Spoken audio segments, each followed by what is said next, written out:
Find a quiet place and be sure that you will not be disturbed during this meditation. This meditation can be done on Sunday evenings or Monday mornings.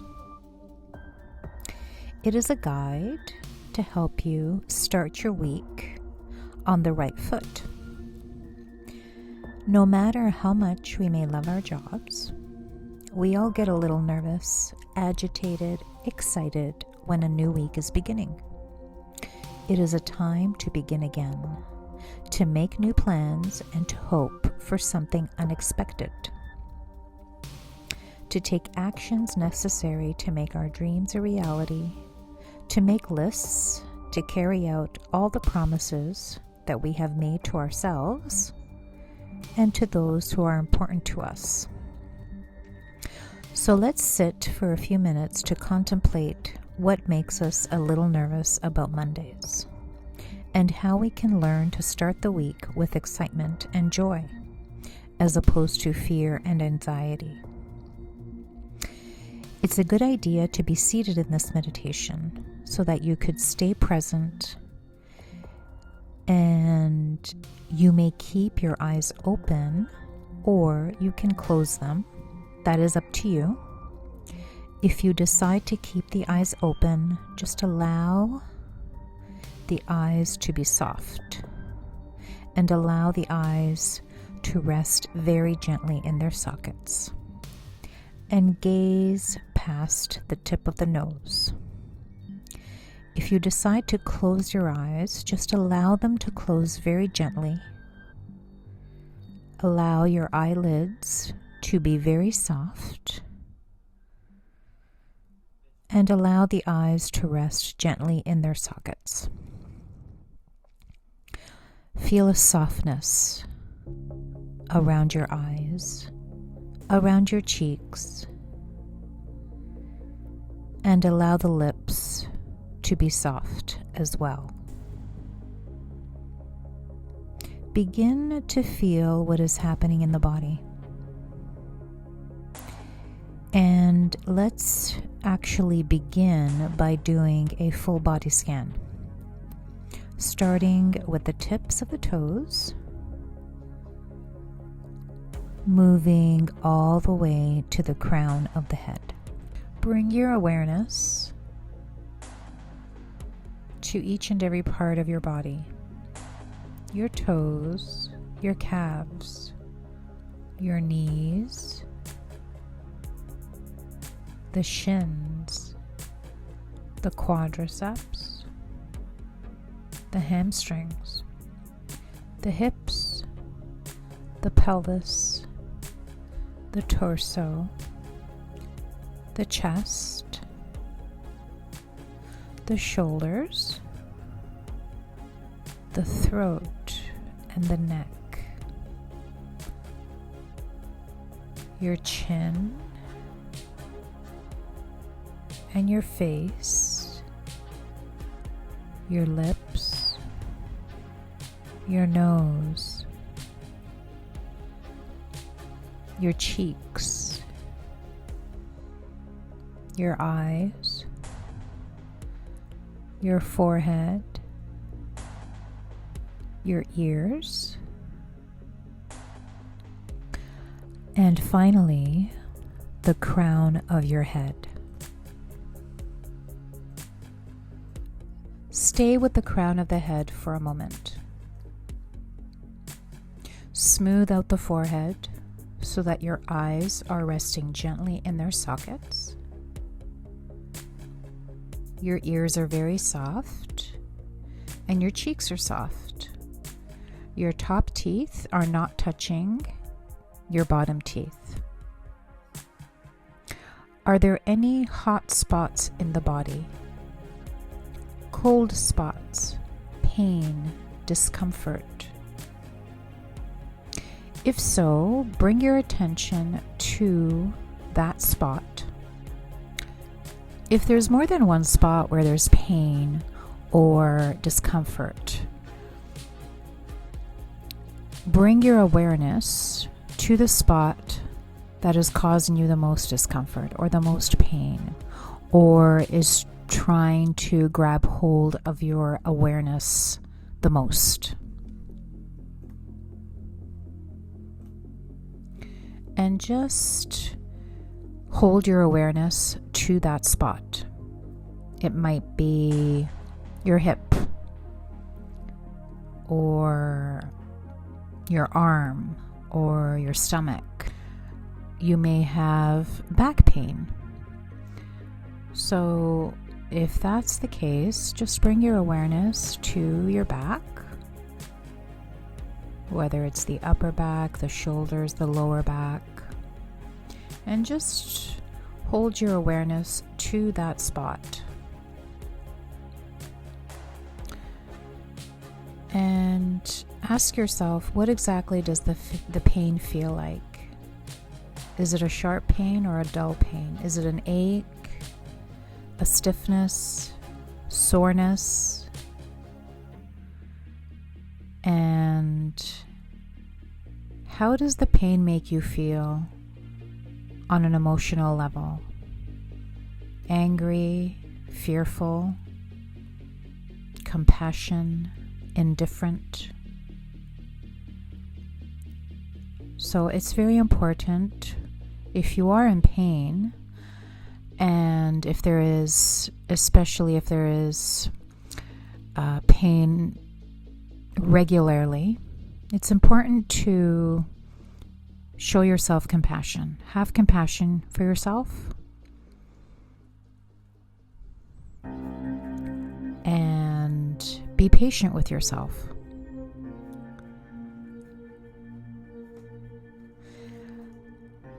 And at this moment, I just want you to think about what's moving through your mind right now.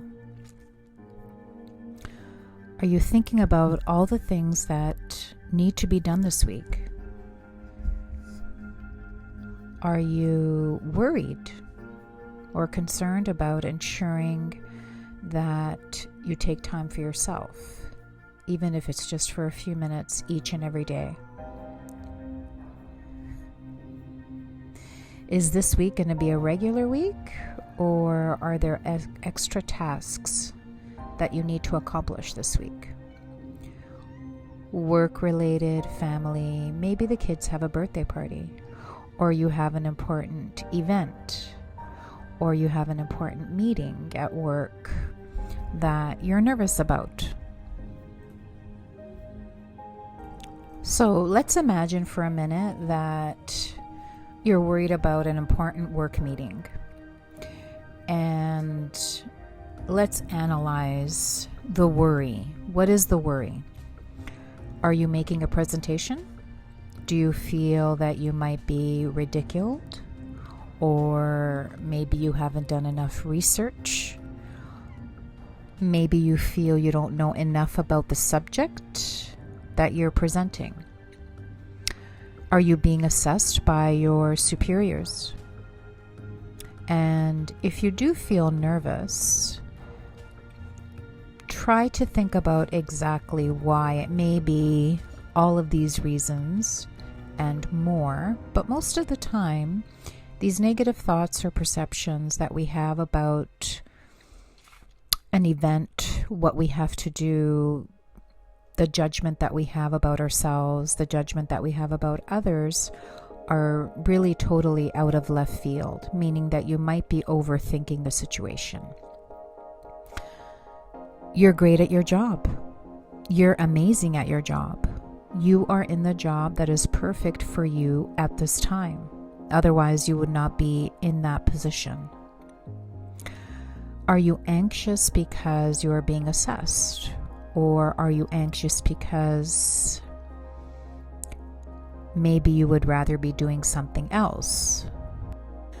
Perhaps you're not 100% invested in your work, or you're not inspired by your work. Maybe, in fact, this could be the reason why there's more anxiety than you would like to admit. It's possible that you've wanted to make a change. Maybe you've wanted to make a change for quite some time, but you've never given yourself the opportunity to do so. So even though you may like your job, it's not the exact place that you'd like to be at this point. So if we take a look at the opposite spectrum, it's possible that maybe you hate your job.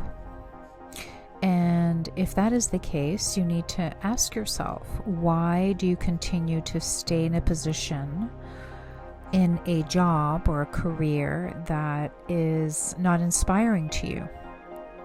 Is it strictly the financial ball and chain that keeps you going to a job that you hate? And I just want to be clear, I'm not suggesting that anybody quits their job unless they have really thought long and hard and really weighed the pros and cons and did a cost-benefit analysis as to what the consequences of that would be. And if you're in a position where you really don't like your job and you can make a shift, you can make a switch, then you're very fortunate. If you're not in a position to make a change where you would really like to, well, the first thing is, it's always a good practice to reach within and find out why. Why do you dislike your job? How did you get to this point if you really dislike your job? Because it's important to think about this, because the majority of our time is spent at work and with the people that we work with and clients, customers, people that we serve, people that we support. So it's a good practice to sort of make a list as to what it is that's uninspiring, that you hate maybe, that you dislike, that you'd like to change. Is it possible for you to look for a job that might give you a little more joy, even if the pay is less? A job where maybe it's not so stressful. Would that make you happier or not? Of course, you don't have to answer these questions right now, but it's a good exercise to write down the things you're good at. Write down what a perfect job would be for you, realistically speaking. Maybe you work in accounting and you feel that you're a paper pusher, a cog in the machine, if you will. However, you'd maybe like to be more involved in the decision making. You're really good at numbers, so maybe you want to be more involved in the projections of the company or the financial budget. If it's not where you're at, possibly you can look for a job that can offer you more of a challenge, offer you an opportunity to be more creative as opposed to crunching the same numbers day after day, month after month, year after year. So even if you do love your job, it's still a good practice to write down all the things that you dislike about it and all the things that you love about it, and how you can ensure that you keep loving your job.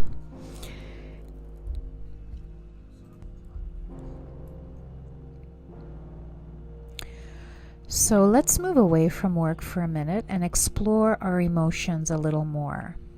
Our desires, how we feel, our intentions. And think about the upcoming week. What would you like to see happen this week? Are you planning an exciting event with your friends or family? Do you feel like you have too much to do and maybe you're afraid to ask for help? Tell yourself that it's okay to ask for help. It's okay to not be able to do everything. That is the beauty of having good relationships, friends and family.